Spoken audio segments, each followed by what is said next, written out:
Good morning. My name is Frederick Rose, and I'm delighted to welcome you to our Sunday service. The Unitarian Universalist Church of Long Beach is a progressive congregation of members and friends who put our faith in action, living out our mission to create a multicultural, anti-racist, anti-oppressive congregation and denomination. Our Unitarian Universalist faith affirms that love is the power that liberates us and binds us together. And it is love that is at the center of our shared values. Greetings to those of you who are visiting our church this morning. We're so glad you're here. Please stop by the membership table after the service to fill out a goldenrod form or scan the QR code on your order of service so we can follow up with you. And finally, welcome to those who are joining us via Zoom or YouTube. Let us take a minute to warmly and respectfully greet each other.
Now, please take a moment to silence your cell phones and other electronic devices. After the service, if you are watching us on Zoom, please join our Zoom coffee hour where you can chat with others in the congregation. And now, for a few congregational announcements. Please see the back of your order of service, our weekly announcements, and monthly advance for all of the events happening here at UUCLB. 2 interfaith events coming up require advanced signups. Temple Israel is hosting a Make a Difference Day next Sunday, March 22nd, with opportunities to volunteer in the greater community. Also at Temple Israel, the Harriet Ellis Workers' Justice Seder is coming up. Seder is coming up this Thursday. Thank you. Is coming up this Thursday, March 26th. Hope you can join in. Today, after church, the St. Patrick's Day party returns to UUCLB. with all the usual festivities, including a feast of Irish stew, soda bread, and other treats, a St. Paddy's Day joke contest, and an Irish pub-style sing-along with live music by the Wild Irish Roses, aka the Wilder Spirits.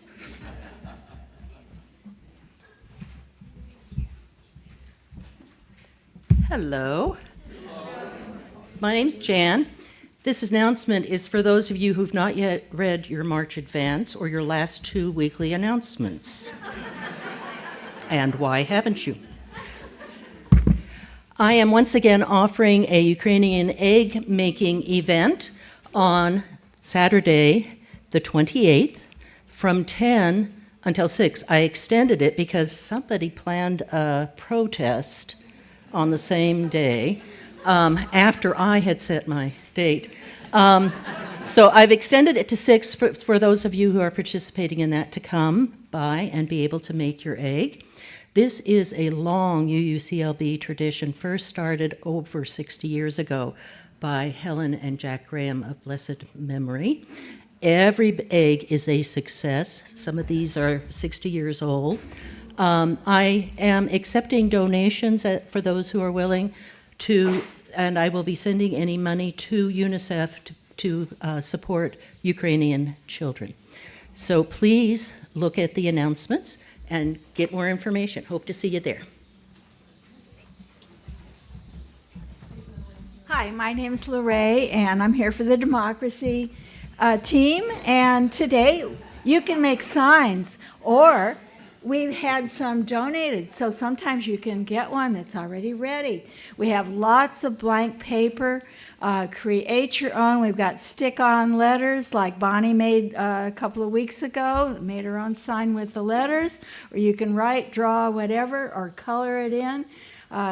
Debbie has donated a bunch of resist signs, and we're ready to go. We also have postcards to swing states and to black voters in Milwaukee about their Supreme Court race. Thanks very much. We'll be in both of the rooms out there, the Chalice Building. You decide which way you want to go.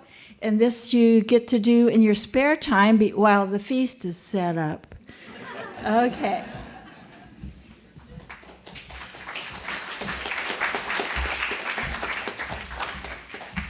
The only one that has a paper here. Anyway, hi, my name is Chris Kemp, coming from Pastoral Care Committees and the Legacy Circle Committees. And I'm here today to mention a collaborative workshop that we're doing for an advanced care directive called the 5 Wishes, coming up on March 29th in the lounge after the service. And I'm curious, how many of you have a will and a trust already set up? That's a good number. Good, okay. That's a very important legal document to have. The 5 Wishes, the Advanced Care Directive, goes beyond that. And it gets into those issues of humanity, how you want to be treated through your end-of-life experience. And these are very important issues to pay attention to before you're in a situation where decisions have to be made. So that's something that many wills and trusts do not get into. So keep in mind that this is something that you may want to do. All materials will be free at the workshop, and we want to provide that opportunity to put your answers to such questions in writing for your loved ones to clearly understand and be able to refer to. So join us by attending Sunday, March 29th, after the service, in the lounge. There's going to be a table, there is a table set up outside for you to sign up so you can kind of reserve a seat in that, workshop. And just in case we get filled up. And also childcare will be available if you request it. And in signing up, you can make sure that they write that down, so we'll be sure to have childcare available for you. So please talk to and visit the table outside quickly before the party starts and sign up.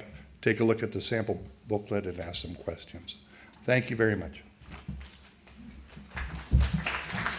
Good morning. I also have a paper. Playing bridge, reviewing budgets, serving on the board, installing solar panels, pruning sun-loving California poppies, promoting heat pumps, researching the divestment of oil investments, and watering the vegetable garden. Does a single person come to mind? Grace Lorenzen, over the last 20 years, has shared her passions and skills with UCLB. We will be sending off Grace to Northern California with love on Saturday, March 21st, 3:30 to 5:30 here in Wilder Hall. All members and friends are welcome at this gathering of food, fellowship, festivities, and fond memories to Grace. I'm Joanne Pond-Rubin. Come visit our farewell table to Grace outside after service. This event is sponsored by the Green Team, Finance Committee, and the Facilities Committee. It's because Grace served on all of those committees.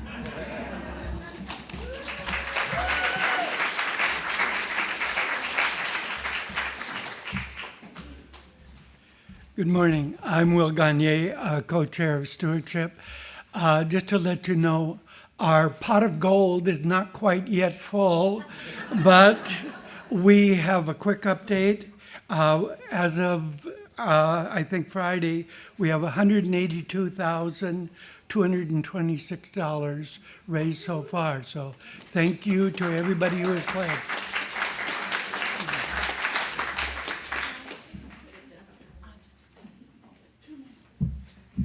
Okay, hello. I'm Roxanne Korzeniowski, and I'm going to talk a little bit about the pledge. And you already know that we have a ways to go, so I hope that everyone will stop in and join us at the table and pick up your pledge. Just a little few words. Generosity is love in action. It's how we create a community where people feel welcome, supported, and seen. It's how we make sure this church is not just here for us, but also for those that will walk through its doors in the future, next year, or 10 years from now. Our 2026 and 27 stewardship campaign, Generosity as a UU Value, kicked off last Sunday.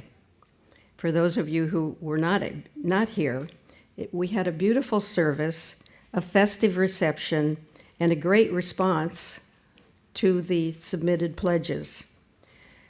We have a goal of $480,000 in pledges. We're really off to a good start with 182,226, which has already been pledged.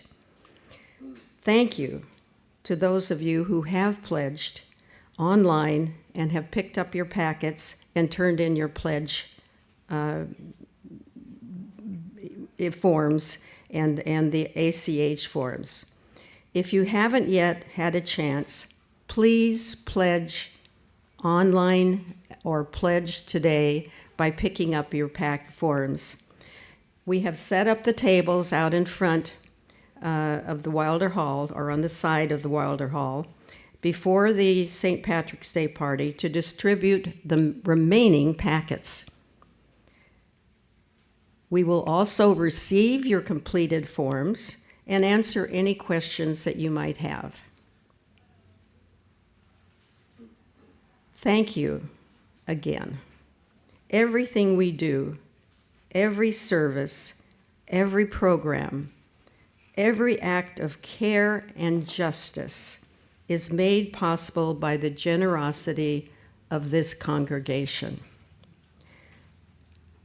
Now it's my pleasure to introduce Sandy Kroll. I saw her earlier. Oh, she's there. I was looking. No, I didn't see you. Sandy's going to be giving our testimonial today. Welcome, Sandy.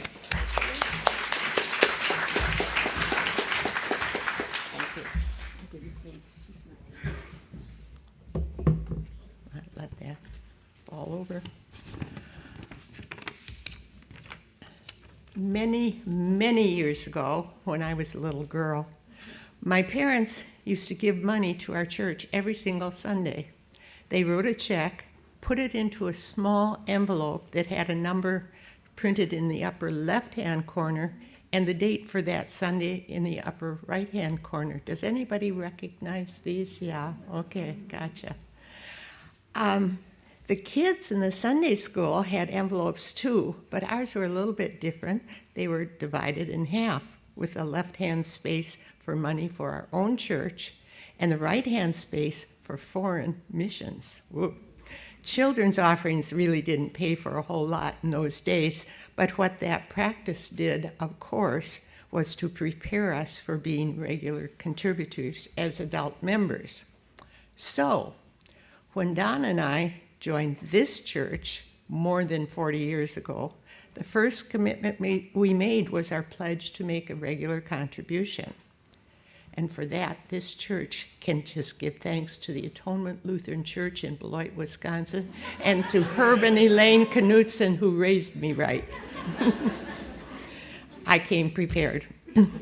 Over the years, that initial pledge has grown a lot for two reasons. First of all, our financial situation became stronger, but even more, our realization of what this church can accomplish has also gotten stronger as we've watched it, along with our understanding of the resources that are required in order for the church to function at the high level that it does.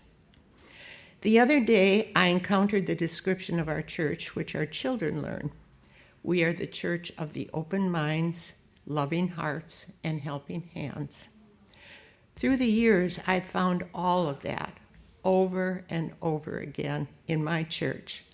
I regard it as the perfect expression of why I'm so willing to support my church community and why it's so important that this church community continues to flourish, as Roxanne was describing, as we move into the future. But that leads me to another thought. The future, beyond our own lifetimes, also needs support, which is why I've included UUCLB in my final financial plans, as have more than 30 members who now comprise our church's Legacy Circle. And you heard Chris make a reference to the Legacy Circle as co-sponsors of the workshop coming up. My bequest works as my final pledge to this church. And it was very easy to arrange, as it can be for you. Next time you review those vital papers that you all raised your hand about, your trust, your will, your powers of attorney, and all that, please remember the church and the important role it has played in your life and in your family's life. Or even easier, just add a codicil to what you have right now. And when you do either of those things, please let the Legacy Circle know so that you can be celebrated each year too, along with the other members of the circle. You can find and download the confidential bequest intent form on the church website in the Give section, of course. It's on the Legacy Circle page. Or you can just pick up that form after the service today. It's in paper this color, and there are a few there and a few over there at the back of the church, and you can sign up right away. Be sure and pledge for the year that's coming, but also for the church's future beyond all of us, so that it can continue to offer to the greater community a church of open minds, loving hearts, and helping hands. Thank you.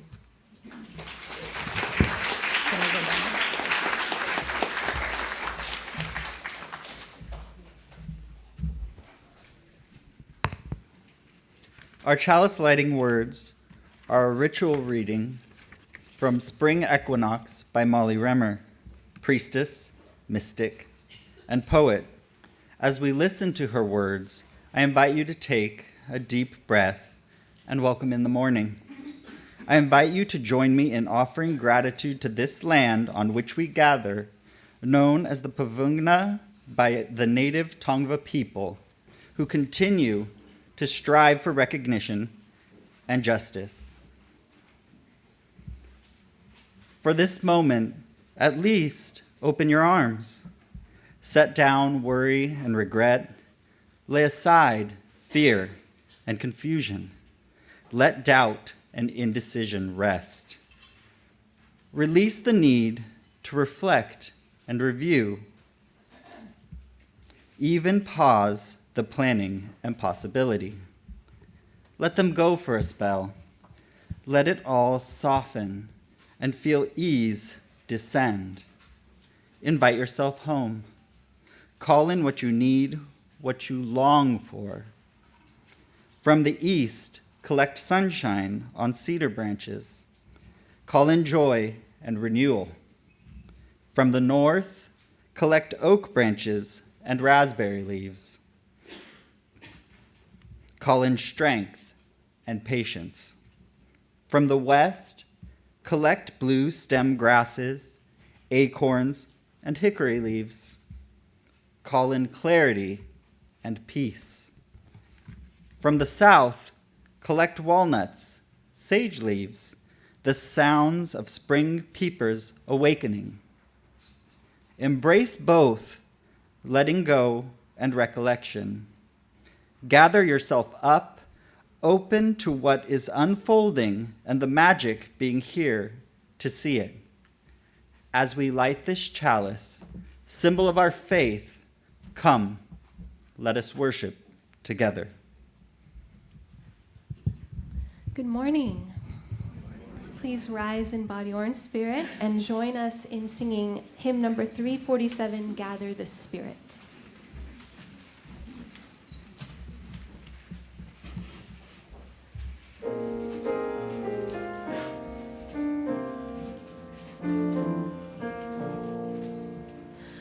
Gather the Spirit, harvest the power, our separate fires will kindle one flame.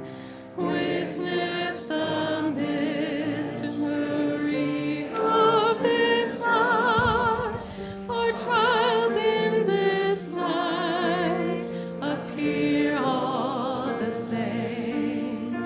Gather in peace, gather in thanks, gather in sympathy now and then. Gather in hope, compassion and strength. Gather to celebrate once again. Gather the spirit of heart and mind, seed for the sowing are laid in store, nurtured in love and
As Unitarian Universalists, we value pluralism.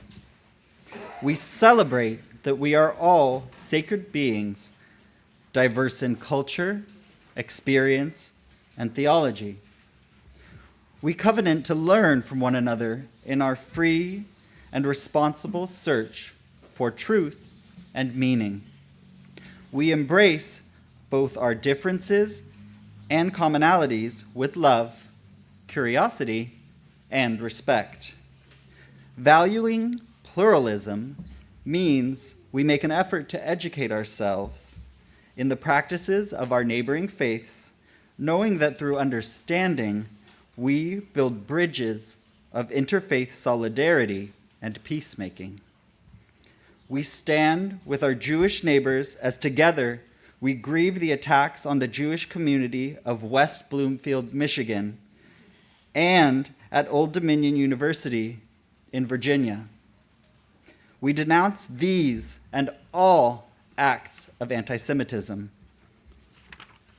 No one should be fearful of an attack in their house of worship or their university, or face prejudice, discrimination, or demonization for their religious beliefs.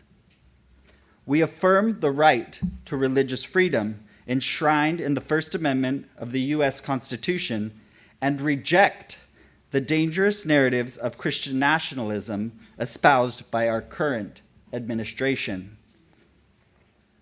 We decry any justification for the illegal and shameful war on Iran. We lament the shameful violence inflicted by our nation on women and children of Iran, and grieve the destruction to the historic and sacred sites, to the environment and critical infrastructure. Our first reading is called Ramadan, from the writer Kazim Ali, excerpted from his larger collection, Fasting for Ramadan, Notes from a Spiritual Practice. He is currently a professor of literature at the University of California, San Diego. Ali's poems have appeal for the practicing faithful, those curious about the Muslim religion, and those with or without faith. Ali was born in the United Kingdom to Muslim parents of Indian, Iranian, and Egyptian descent. His work often explores the singular bond between faith and daily life. The experience of our life is the spiritual experience, as well as the bodily experience, as well as the experience of mind, he said. It's married. Those things affect each other.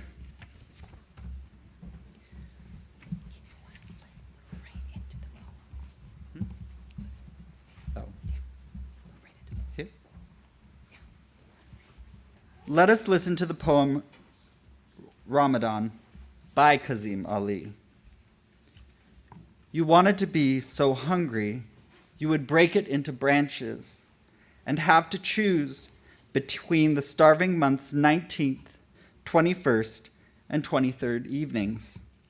The liturgy begins to echo itself, and why does it matter?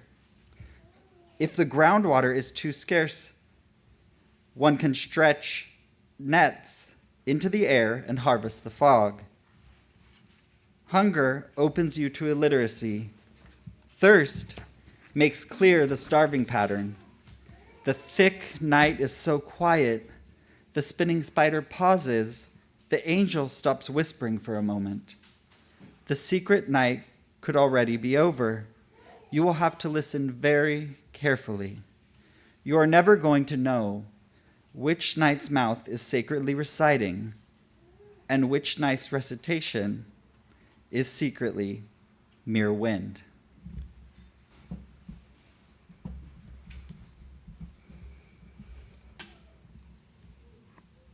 The Christian season of Lent began with Ash Wednesday and stretches for 40 days, ending with Holy Week and Easter Sunday coming up on just April 5th. And Lent represents the 40 days when Jesus of Nazareth was said to have fasted in the desert, a time of temptation and trial, which spiritually prepared him to face death. And his time in the desert mirrored the Exodus story in the Hebrew Bible, which we will remember just in a few weeks when we tell the story of Passover. The spring season of Lent layers Christianity with earth-centered traditions and practices, not only in relationship to the life and death of Jesus, but the practical history of using resources sparingly in times of lack through disciplines of fasting, ritual, and prayer.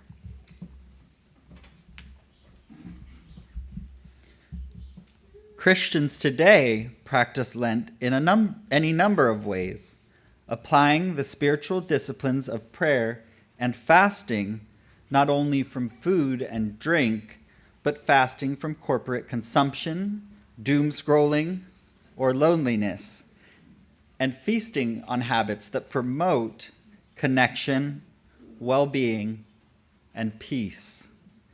This Lent, Pope Leo XIV offered this message. Precisely because it involves the body, fasting makes it easier to recognize what we hunger for and what we deem necessary to our sustenance, he writes. It helps believers to identify and order our appetites, keeping our hunger and thirst for justice alive and freeing us from complacency. Let us strive to make our communities places where the cry of those who suffer finds welcome, and listening open paths toward liberation, making us ready and eager to contribute to building a civilization of love.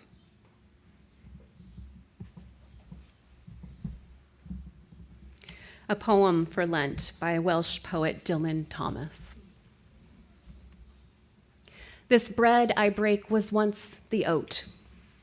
This wine upon a foreign tree, plunged in its fruit.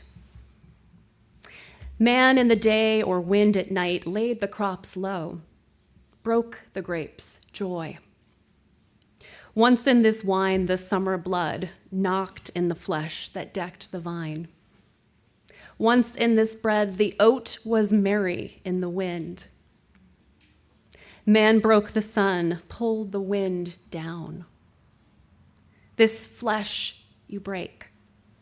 This blood you let make desolation in the vein were oat and grape, born of the sensual root and sap. My wine you drink, my bread you snap. In Ireland, St. Patrick's Day continues to be celebrated as a break from the restrictions of Lent, the lifting of the fast with feasting and merrymaking that we celebrate today. And I'm going to actually reveal the bread that we're going to break.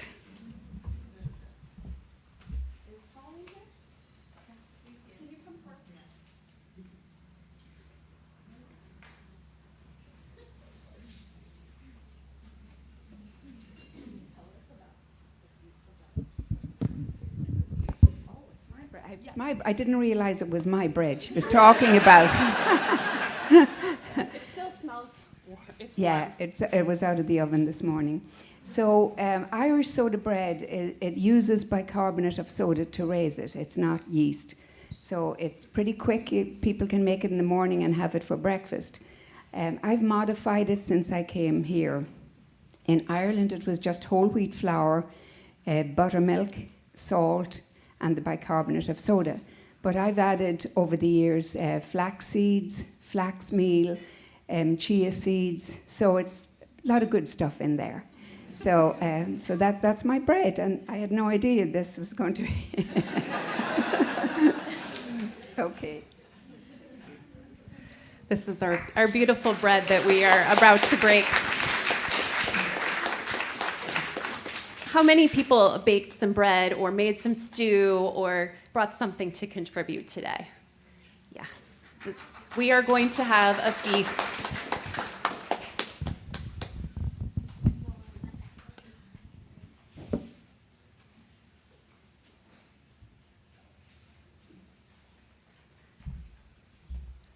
And so we place this bread on our altar to be blessed. And I want to offer these words from a Celtic community called the Iona community. And it is in the Celtic tradition of prayer which honors the beauty of creation. O Creator of this blue-green planet, blessed with water and spring and rivers flowing down to the great ocean. As we prepare ourselves to receive this bread, this merrymaking, this food and drink, may we remember those who hunger and thirst in this holy time and the sacrifices they make for their faith. May we remember those who are hungry in war zones, imprisoned in detention centers, and in poverty. As we thirst for justice, may we fast from fear and feast on love. As we feast on love, may we thirst for peace and fast from war. May we feast on abundance as we fast from scarcity. May we empty ourselves to be full of all that gives our lives meaning. For our daily bread, the food and habits that nourish us. As we prepare to receive our feast, may we be grateful for the blessings of this food and this gathered community and the companionship of those who sustain us. From you I receive, to you I give. Please join me in singing. You may stay seated, and we'll sing it twice.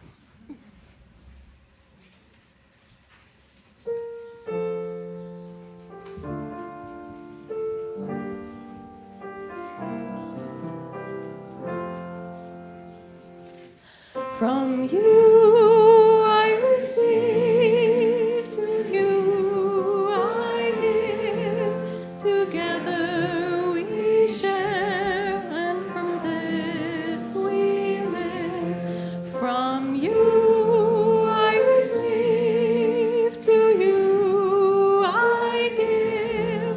Together we share, and from this we live.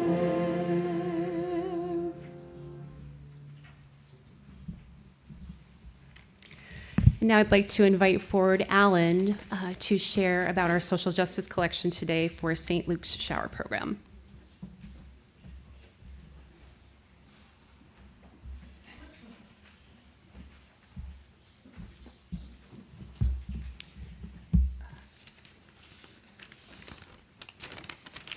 As I get here, good morning, everyone.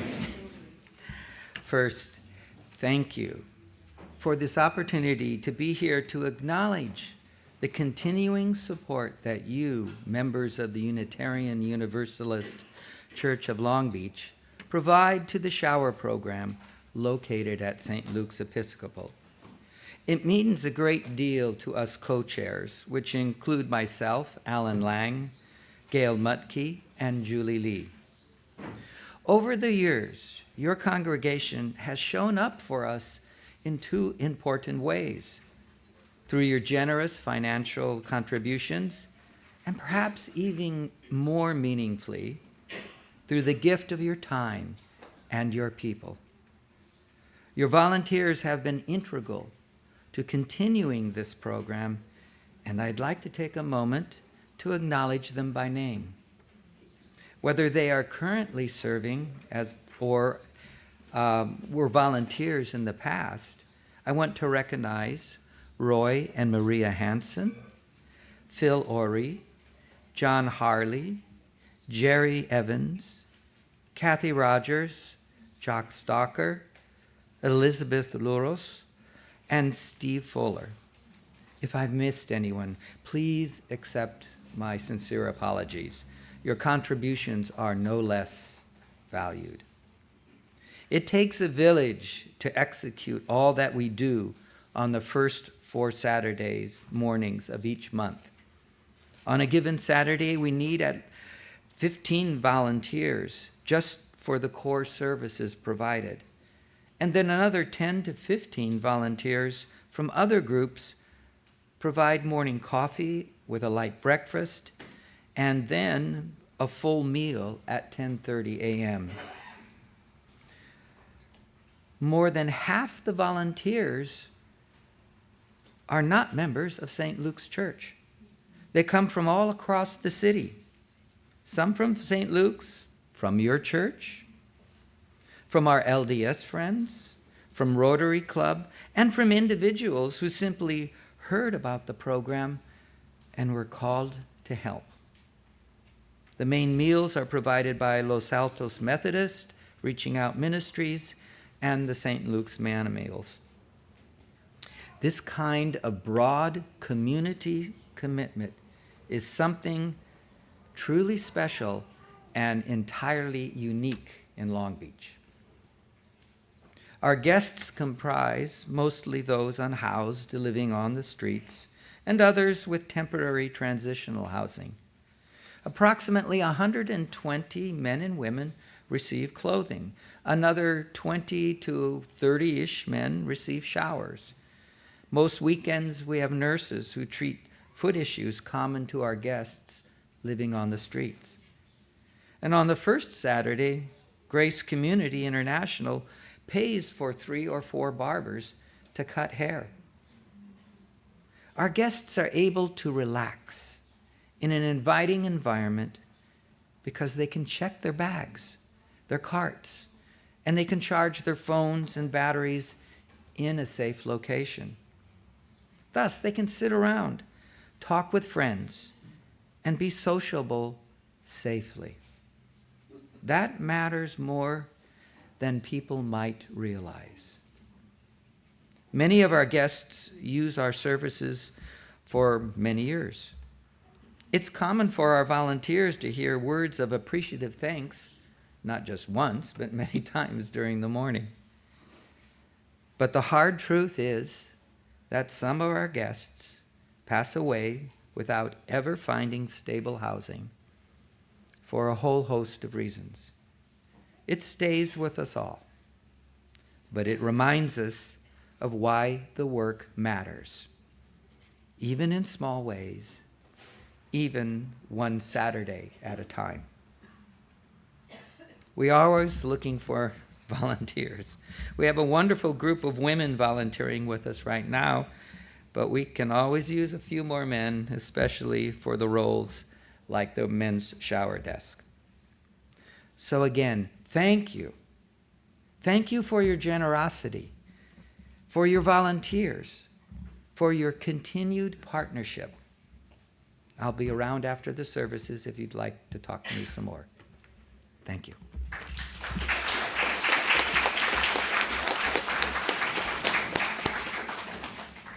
Thank you, Alan, and for everyone who has given their time and their energy to this wonderful program. Now our ushers will come forward to receive your gifts as our choir offers this blessing.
the Jerusalem cross, also known as the Crusaders' cross, a 13th century symbol of a series of holy wars fought on behalf of the Catholic Church against enemies of faith to root out heresy of all kinds.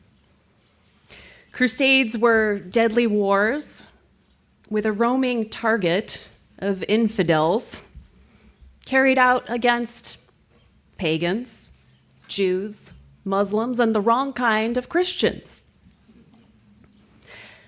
That vague and pervasive threat to the church was seen to be both internal to the body of Christ, the task of purifying Christian beliefs on territory already claimed by Christianity, like Europe, and then external, that the body of Christ was supposed to extend across the whole world, and the conversion of a broad spectrum of religious traditions to Christianity by force. The Jerusalem cross also happens to be a tattoo emblazoned on the chest of Pete Hegseth, United States Secretary of War, alongside a Latin phrase on his arm written Deus Vult, meaning God wills it. Now, this week, Hegseth was in the news for a number of reasons. A blog called The Left Hook reported the $93 billion of our taxpayers' money spent on, who's got it? Lobster. Lobster. There's a whole list here. Ribeye steaks, shellfish, lobsters, salmon, ice cream machines, donuts, and a grand piano, Apple devices, and even a flute. Wow, $93 billion. Now, Hegseth is the author of a 2020 book, which passed many of us by, just kind of slid in during the pandemic. It's the title, American Crusade, Our Fight to Stay Free. After the 2024 election, his book re-entered public dialogues with his confirmation hearings. As you might imagine by the title, Hegseth launches a litany of predictable criticisms on two specific groups. The first being a broad category of leftists, including the religious left, who he considers the enemies of Americanism, a term he replaces democracy with. The second target group is Islam, which he sees as a global threat to Christianity. Listen to these hard-to-hear words from American Crusade. Leftists have surrounded traditional American patriots on all sides, ready to close in for the kill, killing our founders, our flag, and killing capitalism. Irreconcilable differences between the left and the right in America, leading to perpetual conflict that cannot be resolved through the political process. The hour is late for America, Hegseth says. Beyond political success, her fate relies on exercising the leftist specter, dominating education, religion, and culture, a 360-degree holy war for the religious cause of human freedom. Now, just like that original crusade, Hegseth's holy war is both domestic and global. In the book, Hegseth compares the current geopolitical context to the time of the Crusades, with embattled Christians facing no other choice but to fight on all fronts. He writes, in the 11th century, Christianity in the Mediterranean region, including the holy sites in Jerusalem, was so besieged by Islam that Christians had a stark choice: to wage defensive war or to continue to allow Islam's expansion and face an existential war at home in Europe. All of this would sound so unbelievable a short time ago, wouldn't it? But alas, here we are. we have no choice but to confront the reality that Hegseth's dangerous ideology has become elevated and been given the highest authority to implement. Over the past 2 weeks, if you're anything like me or any ordinary citizen in this country, you've maybe been stunned, confused, asking questions about why this terrifying escalation of war that we have joined Israel in targeting Iran and now has spread throughout the Middle East. If you're anything like any ordinary citizen in this country, you are heartbroken by the news that 175 children and teachers were killed by what we now identify as a U.S. missile. You are horrified by unbelievable destruction of red skies and black rain.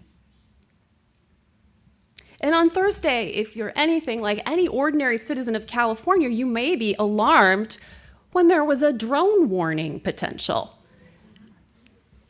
What? That was quickly swept under the rug by the feds. So why exactly are we at war, you might be asking?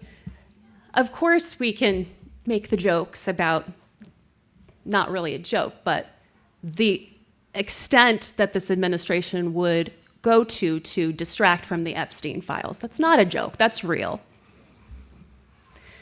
Then there were these conflicting messages from the president about why, how, and just how long this offensive would last. Is it for regime change?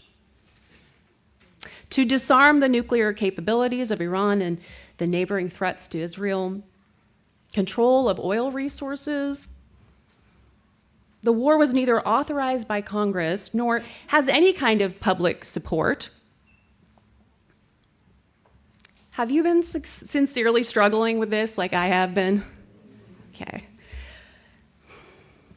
I've been struggling, and I think you have too, to understand this geopolitical context of Operation Epic Fury.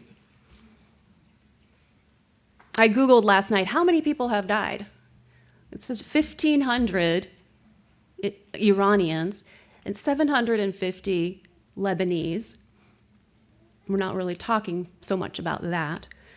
And of course, the 6 service members who are from our own country. I've been struggling to understand, like you have, the moving target of the goals or when they might be complete. But we do know that the U.S., and if you open the Al Jazeera website, it's very interesting. It says the U.S.-Israel war. We do know that the U.S. has joined with Israel in a protracted Middle East conflict, which we need to take very seriously. Because this is the shadow of the genocide in Gaza. And we need to ask about what kind of holy war is being fought and in whose name. A holy war or crusade is an endless war driven by the need for domination and destruction of the other, an other that changes. An ideologically based war with no regard for diplomacy. Over the past 2 weeks, the Military Religious Freedom Foundation has received 200 complaints from those across all branches of current military service that commanders have been framing the war with Iran as a biblically directed holy war. In these reports, there are specific references to end times Armageddon Bible prophecies that signal the second coming of Christ. These prophecies, often espoused by Mike Huckabee, who is the ambassador to Israel, are connected to Christian Zionism in the belief that Israel, and specifically Jerusalem, are key holy sites that in those end times and must remain protected and controlled to bring about this series of events. Now, many of the complainants have been anonymous, expressing fear of retaliation. And on March 5th, 5 Congress members, Jamie Raskin, Jared Huffman, Chrissy Houlihan, Emily Randall, and Becca Ballant sent a letter to the Honorable Platt Moring III, Inspector General from the Department of Defense, raising concerns about these complaints and requesting a full investigation into these claims and an accountability process. I want to read to you just a little bit about their concerns, which go into more detail about this kind of theology. They said, some commanders have reportedly told subordinates that American and Israeli attacks will hasten the return of Jesus Christ, and have cited passages from the book of Revelation and instructed officers to tell their troops that current combat operations are all a part of God's divine plan. If accurate, these outrageous statements justifying a war based on interpretations of biblical prophecies and informing troops that they are risking their lives to advance a specific religious vision raises not only glaring constitutional concerns, but potential violations of Department of Defense regulations regarding religious neutrality and breaches of professional obligations and standards expected of military leadership. They go on to say members of the United States Armed Forces swear an oath to protect and defend our secular Constitution, not any specific religious doctrines, and service members must be able to carry out their duties free from coercive religious messages by their chain of command.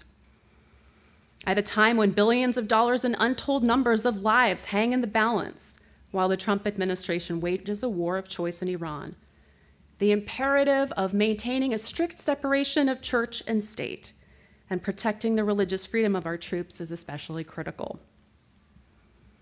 We must ensure, they say, that military operations are guided by facts and law, not end times prophecy and extreme religious beliefs. I'm so grateful for those Congress members who sent this letter, because it is a letter for all of us and a warning for all of us and a wake-up call for all of us. This dangerous religious ideology at the forefront of foreign policy is an indicator of a break in our past role in international diplomacy, our partnership with Europe and our participation in the United Nations. And as people of faith who believe in pluralism and religious freedom as the foundations for our democracy, it's critical for us to make our voices heard, to condemn the terms of this immoral and unjust war, and to show up in whatever ways we can, writing our Congress members, showing up at No Kings, doing everything in our power to call for a ceasefire. And we must also prepare ourselves for the next step of what might be a protracted conflict and an escalation of religious violence in our own nation and potentially in our own state. And educating ourselves in this rhetoric helps us to see more clearly how extreme the religious position of the United States has become and its potential to threaten religious freedom here and abroad. Russian journalist and scholar of authoritarianism, M. Gessen, writes that one of the key ways that authoritarians maintain control is by normalizing and habituating violence.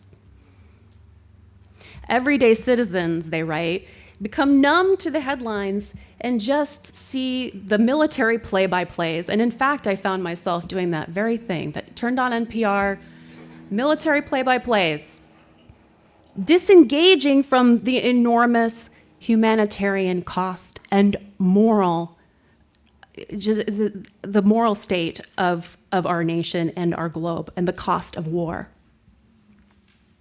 And we see that authoritarian playbook in Russia's endless war in Ukraine, Israel's ongoing genocide in Gaza, because it is not over, and in fact could be expanding into Lebanon.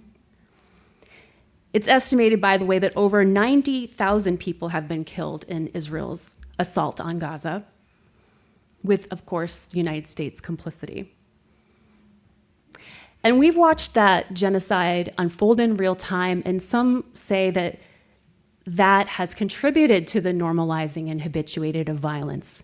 And now we have greater tolerance for such desecration.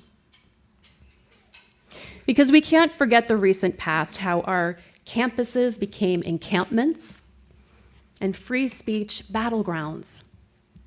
We can't forget how speech was suppressed and distorted, conflating rightful critique of Israel's actions with anti-Semitism, grounds for deporting activists, firing academics, and arresting progressive Jews. And now more than ever, we can remain committed to a robust practice of free speech and religious freedom that condemns religious fundamentalism as justification for holy war. Not in our name, not in democracy's name, not in the name of the United States, not in the name of a dangerous and narrow Christian nationalism that seeks to eliminate religious pluralism here and abroad. The future of our country is uncertain and unpredictable. And I know you're feeling that uncertainty. I know we're all feeling it. But I want us to remember today what is truly holy. That free and responsible search for truth and meaning that gathers religious communities together, that has gathered us in our freedom of religious belief and practice for generations. The holiness that will continue to be our strength in holding such deep regard for our Jewish neighbors, our Muslim neighbors, our Christian neighbors, their sacred practices, their sacred spaces, their sacred relationships to place and nation.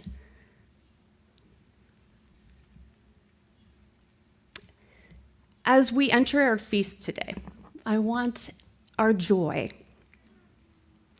to enliven our spirits. Because this is a heavy burden we carry, but it lightens when we carry it together. May our gathering renew us for the work of peace building ahead. And may we know that peace begins with relationship.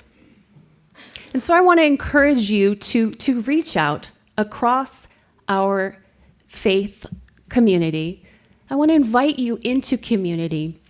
We have some opportunities coming up to make a difference in our interfaith community. Next Sunday, we're invited to Temple Israel to participate in Make a Difference Day.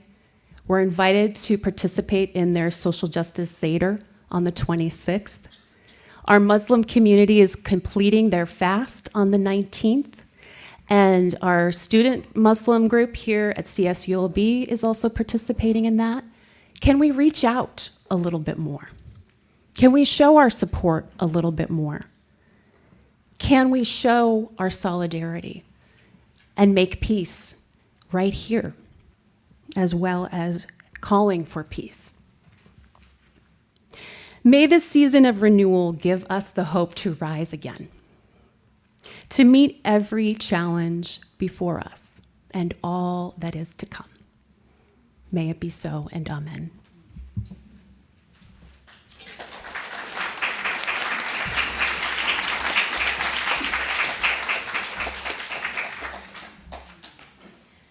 Please rise once more in body or in spirit and join us in singing For the Beauty of the Earth.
adapted from the Iona community's words of blessing, adapted from an old Gaelic rune. Go with joy that you may be surprised by angels and join in their laughter. Go with empty hands, may you receive the generosity of others and the blessings of the holy. Go with full hearts that you may find opportunities to share all that you have been given. Deep peace of the morning sun to you. Deep peace of the running wave to you. Deep peace of the flowing air to you. Deep peace of the quiet earth to you. Deep peace of the shining stars to you. Deep peace of the gentle night to you. We extinguish this flame, but not the light of truth, the warmth of love, or the fire of commitment. These we carry in our hearts until we are together again.